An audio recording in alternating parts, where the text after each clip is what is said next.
अस्सलाम वालेकुम दोस्तों, आज की इस वीडियो में हम बात करने वाले हैं एटॉमिक एनर्जी में जॉब आई हैं। जी हाँ दोस्तों, इनकी जो एडवर्टाइजमेंट होती है वो कुछ इस तरह से होती है। पब्लिक नोटिस एडवर्टाइजमेंट नंबर 1 या 13, इस तरह से काफ़ी लोगों को समझ नहीं आती कि ये एटॉमिक एनर्जी की हैं या किस चीज़ की जॉब्स हैं। तो यहाँ पे मैं आपको बताता चलूँ, ये एटॉमिक एनर्जी की जॉब्स आई हैं। यहाँ पर मेरे पास ये इनकी ऑफिशियल एडवर्टाइजमेंट है।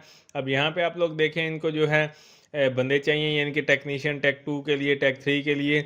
तो इनकी तकरीबन हर दफ़ा इसी तरह की पोस्ट होती हैं, टेक 1, टेक 2, टेक 3 के लिए, डाटा एंट्री ऑपरेटर के लिए।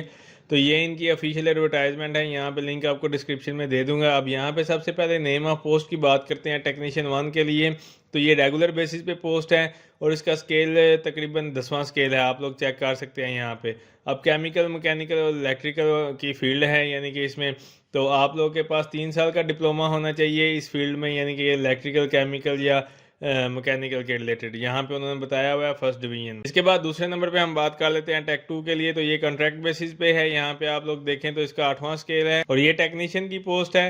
और यहाँ पे एफएससी प्री इंजीनियरिंग, किसी भी किस्म का एक्सपीरियंस नहीं चाहिए, बल्कि एक्सपीरियंस आपको इन दोनों फील्ड में नहीं चाहिए होगा।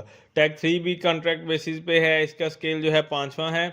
लेकिन यहाँ पे आप देखें तो HVAC, mechanical, civil, auto mechanic, इसके बाद इलेक्ट्रिशियन, वेल्डर, केमिकल, और ये सारे डिप्लोमा होल्डर वाले, यानी ये वाली फील्ड वाले लोग इसमें अप्लाई कर सकते हैं। इसमें जो है आपके मैट्रिक में नंबर होने चाहिए 50% सेकंड डिवीजन में, और कम से कम आपके पास 6 साल का एक्सपीरियंस होना चाहिए। अगर आपके पास 6 साल का एक्सपीरियंस नहीं है तो यहाँ पे मैट्रिक के नंबर होने चाहिए सेकंड डिवीजन में, यानी कि 50% नंबर होने चाहिए। 1 साल का टेक्निकल कोर्स आपने किया हो तो फिर जो है आप इसके लिए एलिजिबल है।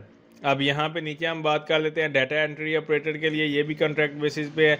अब ये कॉन्ट्रैक्ट बेसिस और जो रेगुलर बेसिस है, इसका मतलब ये है कि जो रेगुलर बेसिस है वो पक्की जॉब है, और जो कॉन्ट्रैक्ट बेसिस है वो आप कह सकते हो कि कुछ कॉन्ट्रैक्ट के लिए साल के लिए, 2 साल के लिए, जितना भी उनका एक टेन्योर होता है।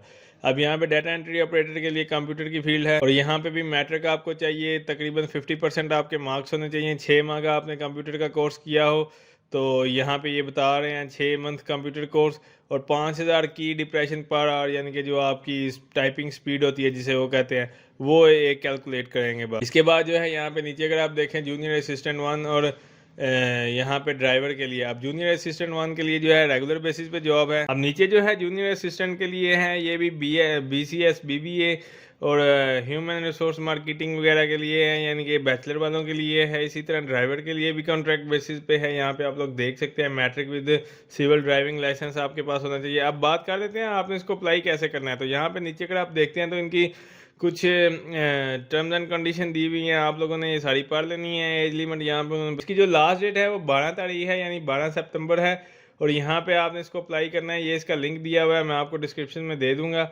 आपने इस लिंक पे जाना है तो आपके पास एक इस तरह से पोर्टल ओपन हो जाएगा। अब यहाँ पे जैसे ही आप लोग आते हैं तो यहाँ पे आपके पास ऑप्शन आएगा, मैं आपको इसका लिंक डिस्क्रिप्शन में दे दूंगा। अब ये मेरे पास ऑलरेडी मैंने अपना अकाउंट लॉगिन किया हुआ है। जैसे ही आप लोग, तो मैंने अपना अकाउंट जो है ऑलरेडी लॉगिन किया हुआ है। तो जैसे ही आप लोग आएंगे आपके पास एक पेज आएगा, उधर ऑप्शन होगा साइन इन और रजिस्टर का। आपने रजिस्टर पे क्लिक कर लेना है। अगर आप पुराने यूजर हैं, यानी कि आपका पहले भी आपने किसी फील्ड में अप्लाई किया हुआ है, तो आप उसको जस्ट साइन इन करेंगे। मैंने ऑलरेडी अप्लाई किया था तो मैंने इसको जस्ट साइन इन किया। अब यहाँ पे अगर आप आते हैं तो आप देख सकते हो, यहाँ पे ये डिटेल पे अगर क्लिक करेंगे तो आपको ये एडवर्टाइजमेंट मिल जाएगा जो मैंने यहाँ पे आपको दिखाया है।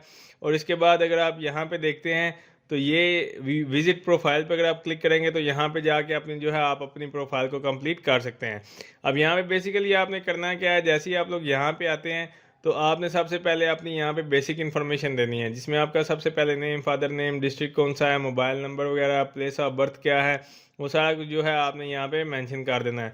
फिर आपकी कॉन्टैक्ट डिटेल आ जाएगी। इसी तरह यहाँ पे अगर आप देखें तो एकेडमिक क्वालिफिकेशन आ जाती है। अब यहाँ पे एकेडमिक क्वालिफिकेशन में सबसे पहले वो देखें, आपने बताना है कि आपके मार्क्स, मतलब जैसे मैंने यहाँ पे मेंशन किया हुआ है साइंस, मैकेनिकल और DAE BS वगैरह सारा कुछ, तो आपने भी इसी तरह यानी कि कर सकते हैं। अगर आप लोग यानी कि इसको अपडेट करना चाहते हैं तो यहाँ से आप इसको अपडेट पे क्लिक करेंगे और पुराने रिकॉर्ड को ख़त्म करके आप नया रिकॉर्ड एंटर कर सकते हैं।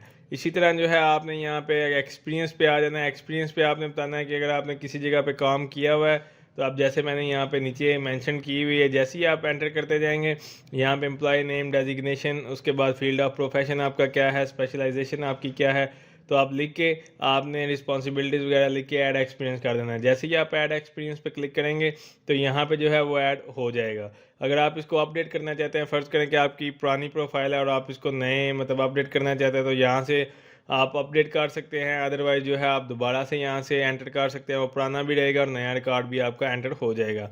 फिर इसके बाद कोर्सेज़ की डिटेल आ जाती है कि अगर आपने कोई कोर्स वगैरह किए हुए हैं तो उसकी डिस्क्रिप्शन, उसके बाद उसका जो है इंस्टीट्यूट कौन सा था, प्रोफेशन क्या था और कब स्टार्ट किया था और कब ख़त्म किया था, और यहाँ पे आपने जो है ऐड कोर्स पे क्लिक कर देना है। फिर यहाँ पे पब्लिकेशन की बात कर लेते हैं कि जो लोग मतलब पब्लिकेशंस करते हैं, जैसे बैचलर वगैरह के बाद आपकी पब्लिकेशन होती हैं, तो अगर आपने कोई रिसर्च वर्क या इस तरह से पब्लिकेशन की हुई है तो उसका टाइटल, उसका जो है कॉन्फ्रेंस नेम, वॉल्यूम नंबर क्या था, पेजेस नंबर कितने थे, ऑथर वगैरह सारा कुछ लिख के आप जो है यहाँ पे ऐड पब्लिकेशन पे कर सकते हैं। फिर इसके बाद बुक्स वगैरह, अगर आपने कोई रिसेंटली किताबें पढ़ी हुई हैं तो वो आपने बतानी है, उनका टाइटल क्या था उन बुक्स का, यानी कि पहली किताब जो आपने प्रोफेशनल अपनी फील्ड के रिलेटेड, फिर दूसरी जो मतलब आपकी फील्ड के रिलेटेड नहीं है, तो इस तरह से आपने उनके टाइटल बता के यहाँ पे सेव बुक इन्फो पे कर देना है। इसके बाद जो है सबमिट एप्लीकेशन पे हम बात कर लेते हैं। अब यहाँ पे मेन चीज़ है कि आपने किस पोस्ट के लिए अप्लाई करना है। आप लोगों ने देखना है कि आपकी मतलब जो भी फील्ड है, मतलब आपने टेक 1 के लिए किया है, केमिकल में, मैकेनिकल में या जिसमें भी, तो आपने उस फील्ड में जाना है। ऐसे यहाँ पे अप्लाई नाउ पे क्लिक करेंगे और उसके बाद जो है यहाँ से आपने वो टेस्ट सेंटर सेलेक्ट कर लेना है, जिधर भी आप टेस्ट देना चाहते हैं। जो भी आपका टेस्ट सेंटर नज़दीक है उसको चूज़ करके आपने इस तरह इनका आई क्लैरिफाई करके नेक्स्ट करके और यहाँ पे सबमिट एप्लीकेशन पे क्लिक करेंगे तो आपकी जो है एप्लीकेशन सबमिट हो जाएगी। तो इस तरह से जो है इनके तकरीबन 7 स्टेप बनते हैं और इस तरह से जो है आपकी एप्लीकेशन कंप्लीट हो जाएगी। उम्मीद करता हूँ दोस्तों आपको वीडियो अच्छी लगी होगी। अगर अच्छी लगी तो उसको लाइक कीजिए, शेयर कीजिए, हमारे चैनल को सब्सक्राइब जरूर कीजिए।